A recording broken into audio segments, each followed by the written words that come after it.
is Christy Carter with Global Positive News Network, and I have the privilege of introducing to you Dr. Stephanie L. Diez-Morel, Ph.D. She's the founder and president of rebootandrecover.org. Stephanie helps individuals and families suffering from both process and substance abuse addictions. Over the past decade, Stephanie has avidly researched technology addictions and feels a calling to intervene in the social, emotional, physical, and psychological damages it is causing to individuals, families, and society. In response to that calling, she founded Reboot and Recover, a not-for-profit organization devoted to reducing the negative impacts of technology overuse and helping individuals achieve a healthy and happy life balance. So welcome, Stephanie, to Global Positive News Network. It's fascinating to have you on because here we're amidst this virus pandemic, and I would think now you're going to be really busy with people relying a little bit too much on technology. Do you find that happening? Yes, absolutely, Christy, and thank you for having me. We are starting to find that. So right now, our response is really working a lot with individuals who have been contacting us most recently because they feel a sense of increased social isolation. And we talk a lot at Reboot and Recover about how the internet can bring about so many positive aspects of it, can connect us to people in a sense that we're communicating more effectively, right? We can talk with people halfway around the world, and in 2 minutes we can send an email and have a response back to them. So there is a sense of good communication that we get from the internet, but there's something to be said for how communication via the internet doesn't translate to social connectedness. Right? When we are with someone face to face, our physiological senses are stimulated in a way in which they aren't when we are just communicating with someone via text message or through an internet-based application or website. And so now that we're in a time where many might live alone or living just with their direct families, but want to communicate with colleagues if they're continuing to work, with other students if they're studying, with peers, and with friends. They're using the internet now, and it's their main source of communication. They're starting to see that as the days go by, progress to weeks, and for some it's been over a month now, that they're using the internet to really communicate with families, that they're starting to feel more isolated as a result of it. So we're definitely seeing a time now where individuals, whether they're individuals that are experiencing this or other professionals, are reaching out to us and want to understand a bit more about what the parameters of internet addiction and technology addictions look like, and really are struggling or working with setting some limits within their own household or within themselves to make sure that they're maintaining some kind of normalcy and balance during this pandemic. Yeah, that's very well said, beautifully said. I've been thinking about this for the last 10 years, actually. I mean, the use and the overuse of technology. In fact, my late stepfather, he refused to learn anything technology because he thought it was the downtrodden, it would be the downfall of human society. So he took it to the other extreme where he became illiterate when it comes to technology. I mean, now it seems like we have to know some stuff to survive. To get food delivered now, is pretty incredible. So it's kind of good that he's not here anymore because he doesn't have to suffer with that. Sure. But so Stephanie, why did you start your organization? Well, Reboot and Recover was started back in 2013, and it was really this project of passion for wanting to help others understand what internet overuse and addiction looks like. In both my personal and professional life, I knew and spoke with many individuals who had experienced this severe loss in their lives because of addiction, and the addictions were varied. So either the addiction the individual they had experienced themselves, or they had experienced it vicariously through a loved one. And despite all the resources and information that were available for those who were kind of seeking help for the addiction to a substance, there's very little or any readily available information that has to do with internet addiction. And the information that is available isn't always attainable for everyone because it's usually at a higher cost than some of these free programs. So coming across this revelation, I kind of wanted to know if this lack of resources and information on technology overuse and addiction was just something that I was experiencing in my life personally and professionally, or if it's something that more organizations also felt like they needed access to. So at the time, I was working with several stakeholders as a community therapist, and I reached out to several other large community agencies to identify if they can ask their clients and some of their other therapists and just anyone who worked within the agency settings if they felt that these resources would be helpful to them. That is, having information about technology overuse and addiction. And the response was an overwhelming yes. Agencies that serve from children, families, adults, and even the elderly were all wanting and needing resources that were surrounding internet addiction. And many of them came back to me with stories of clients, of family members, and of friends who had suffered with some kind of internet or technology-based addiction. So in November of 2013, Reboot and Recover was founded, and our hope was that by sharing some anecdotal information, some evidence-based scientific information with individuals, families, and communities, that we can create an awareness of what internet addiction is, and also an acceptance for those who are experiencing it. Wow, bless your heart. That's fabulous. I love that. I mean, because I was thinking about this, I kind of helped co-raise my nephew, and a kid when he was 8 years old, he was always on his phone, and we would have a basket at the front door, say, this is family time. Your phone's going to go into the basket, right? And that really kind of worked. Although there's a little resentment there, but yeah, so we had, because we value our family time, and I think, especially these days with the virus, that people are probably dealing with a lot of that stuff.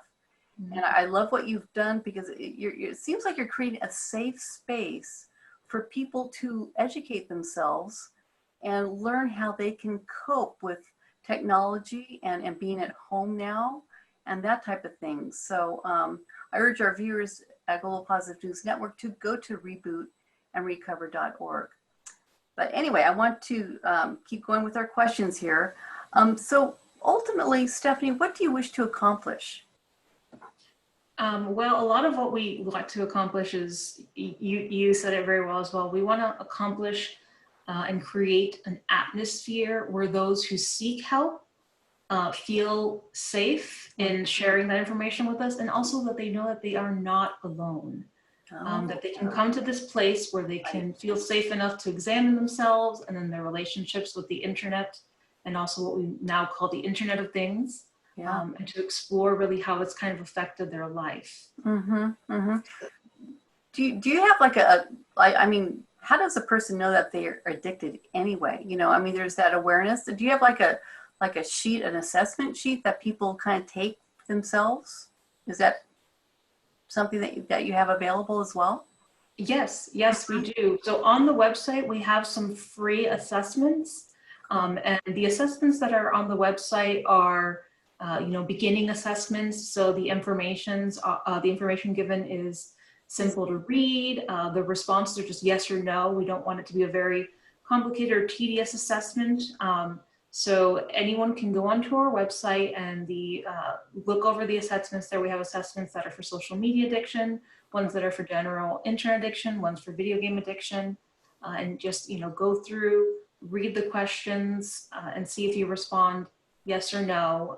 And there's a bit of a scale at the end. So the assessment does tell you, based on your responses, whether or not you may have a problem with internet addiction, and gives you the availability of contacting us. And if you do contact us through our hotline, one of the services we provide is it's a free and confidential hotline. and we can conduct a more extensive assessment to really kind of see the severity of where your internet addiction lies and then go from there. Wow, that's very thorough. I love that. That's so wonderful. Gosh.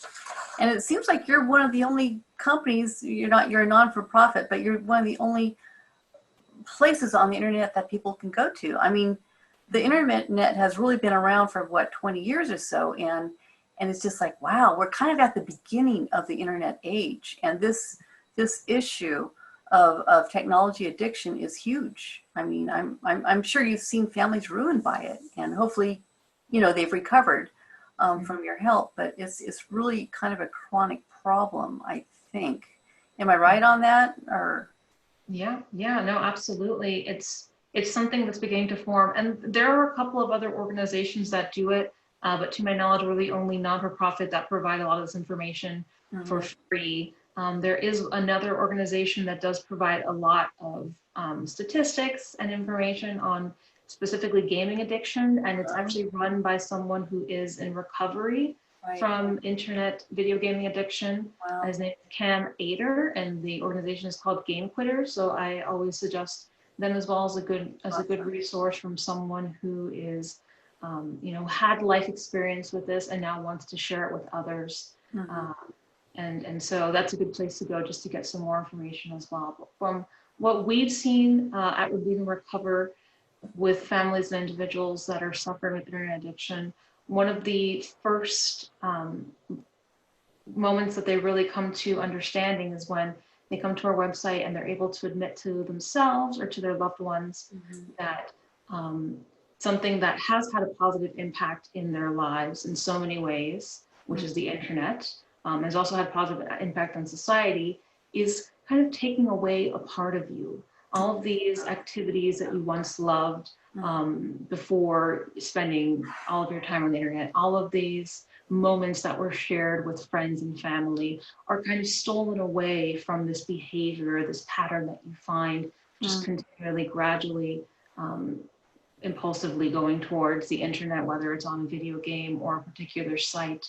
And so when they come here to us, part of what we talk about is to not really shame the use of the internet, but rather we use therapeutic techniques and theories such as mindfulness and cognitive behavioral therapy to understand how our own thoughts, attitudes, feelings, and behaviors towards the internet that we use can help us to change our problematic patterns and then learn to live the best version of our lives. That's awesome. Wow, that's fantastic. So Stephanie, what impact in your community have you made in the last 6 months? So we are a grassroots organization, and we provide a lot of education, prevention, intervention, treatment, and research around technology overuse and addiction. And so our end goal is always to return the information that we gather and share it with the community so that they have access to this information. Truly, one of our beliefs is that through this shared knowledge, education, people have the tools that they need to make their own best decisions for their lives. And if that decision is seeking help from us, or if it's going to a self-help group, or conducting research on their own, our goal as a nonprofit organization is just to provide reliable and accurate information that will help them during their autonomous decision-making process. Wow. So with that being said, in the past 6 months, there are 2 things that I'd like to kind of highlight that we've worked on that kind of supply that mission. The first was when we attended a student health fair in the fall prior to the pandemic. And we spoke with a student body of about 1,200 students about giving them tips and ways to prevent internet addiction and also internet safety, which is very important with adolescents. It's an area that a lot of adolescents seem to think that they're kind of invincible with, since they grew up with the internet, they grew up with these devices, so they really think that since they really are able to use them and understand the mechanics of devices so much better sometimes than their educators or their parents or their caregivers, Mm-hmm. they kind of believe that also means they understand the intricacies of the cybersecurity behind their devices, but it's not always the case. So we spend a lot of time talking about that. And the second way that we contributed to the community in the past 6 months was through an article that I wrote and shared on the Brief Addiction Science Information Source. Mm-hmm. So this is the nickname for that journal, is called Basis. And it's a forum of free exchange of information that's related to addiction, and it's public access to the latest scientific developments and resources in the field. So this forum is actually supported by Cambridge Health Alliance, which is a Harvard medical teaching hospital, and they disseminate all the information, these articles, to the medical staff at all of their teaching facilities and medical facilities, and they also disseminate it with anyone who is part of the Harvard Network Alliance as well, with their listservs. So the editorial that I wrote for them and published in this open science forum was titled "Social Media and Addiction: How a Tool for Communication Can Make Us Feel That Our Needs for Social Connection Are Being Met." Yeah. So in that article, I discussed how social media can make us feel this kind of virtual connection. However, it doesn't really fulfill our physiological need for the human connection due to the ubiquitous way in which we can communicate online versus the physiological sensations such as taste, sound, feeling, and smell that we experience when we're communicating person to person, right? And it translates to a much deeper connection. That's wonderful, fantastic. I mean, the whole, we have a herding mentality because I think and tribal because we're mammals. And I was driving past our local library yesterday, and there was ladies sitting in lounge chairs with a glass of wine, and they're doing the 6 feet apart thing.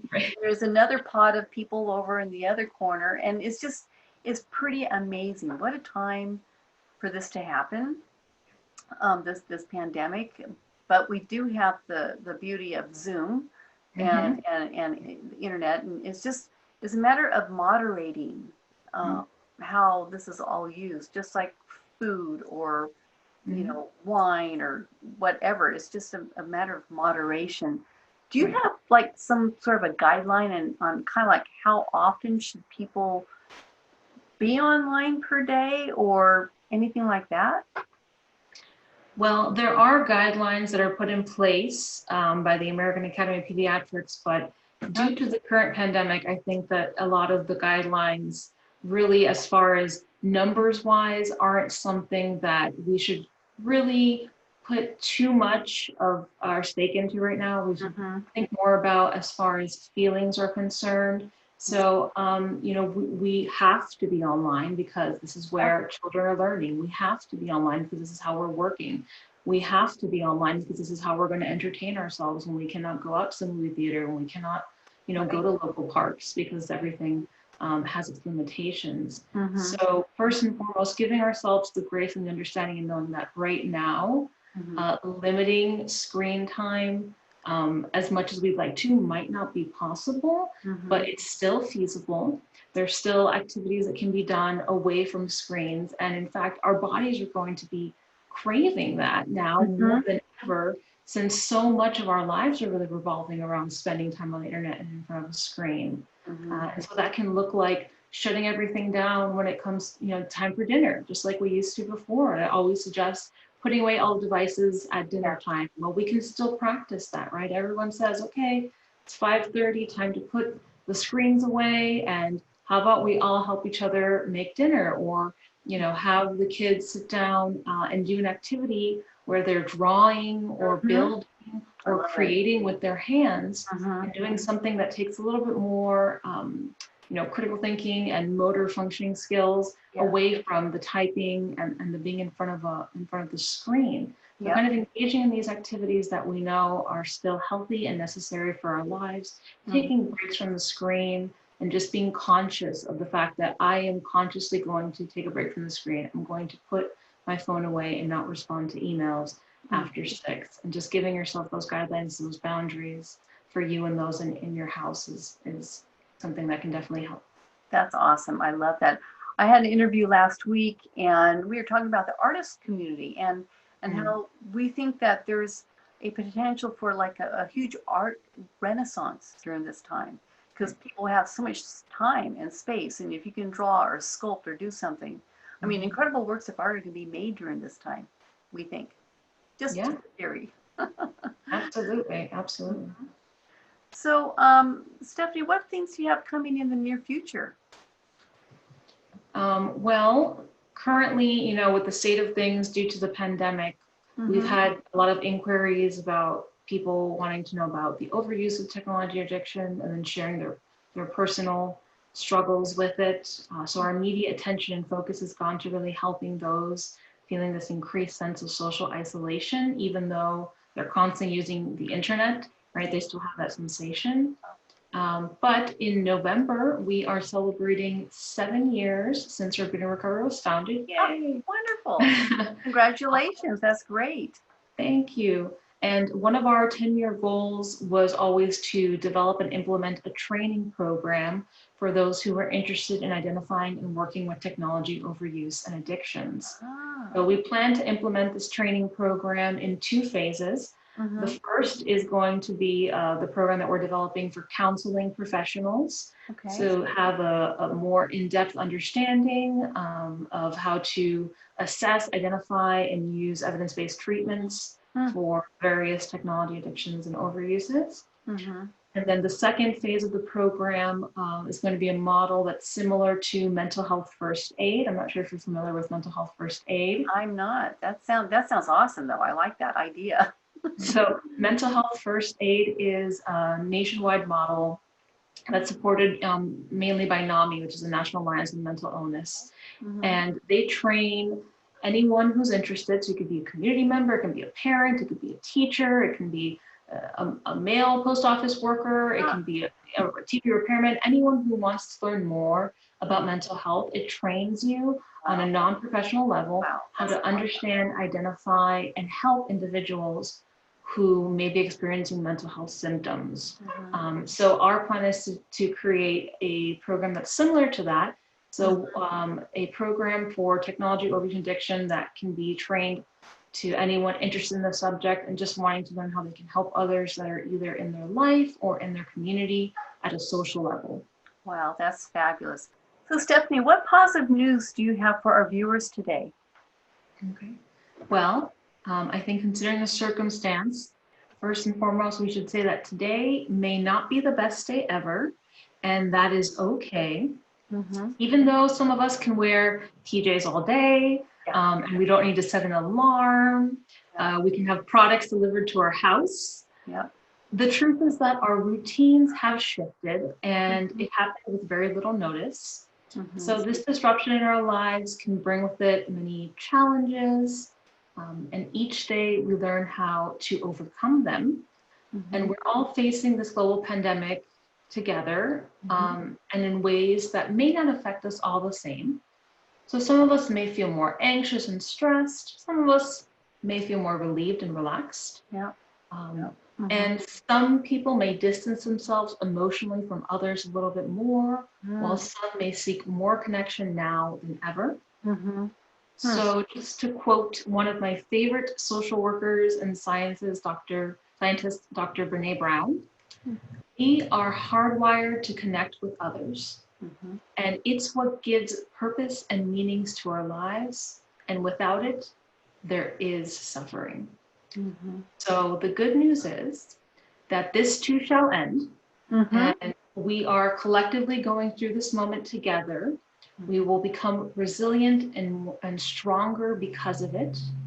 And together, when this is over, we will have lots of moments of face-to-face human connection and sharing. We will all celebrate with our loved ones, and it will feel like a new moment in our lives since we're overcoming these challenges together.